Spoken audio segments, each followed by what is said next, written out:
Қадірлі достар, бүгін сіздермен бірге цезарь салатын дайындайтын боламыз. Ол үшін пекин капуста, сыр, копченый грудка, черри қызанағы, жұмыртқа, сухарики, салатный листья және салатқа арналған цезарь соусы керек. Бұл салатты бастамас бұрын бізге пекин капустасын жуып және осылай ұсақтап етіп бөлшектеп, оны соусын салып араластырып аламыз. Араластырамыз, өйткені бұл салаттың құрғақ болмау үшін осылай араластырбасаңыздар өте дәмдірек болады. Пекин капустасын осылай араластырып алғаннан кейін тарелкаға салып жығамыз.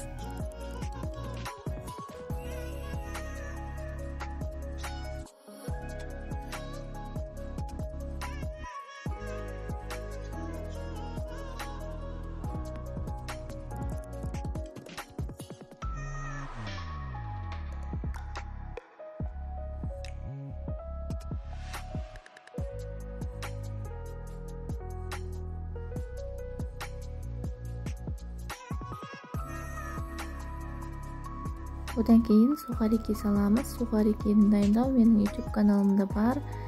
Кіріп қарасаңыздар болады.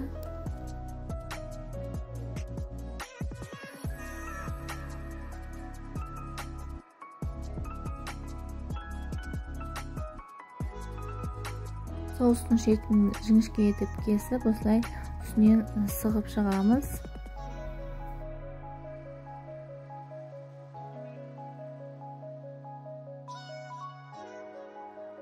Дәміне қарай тұз сүйіп шығамыз.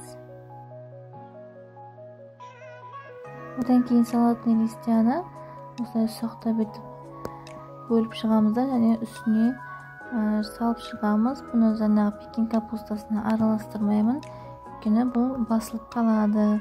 Сондықтан осылай үстеріне салып жатырмын. Одан кейін соусты шетінен сығып салып шығамыз.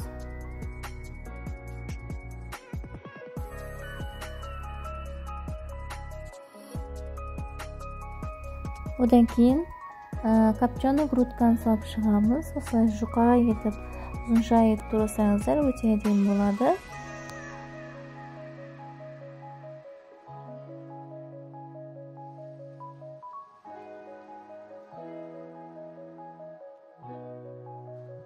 Енді үстіне черри қызанағын салып шығамыз. Екіге бөліп салсаңыздар болады.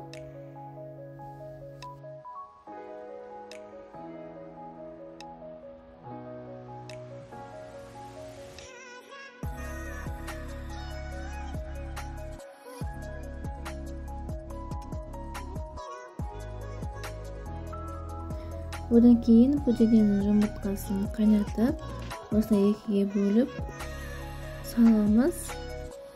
Бұл бөдененің жұмыртқасы тез піседі. Көп қайнатпаңыздар. Және оның үстіне осылай соусты сығып аламыз.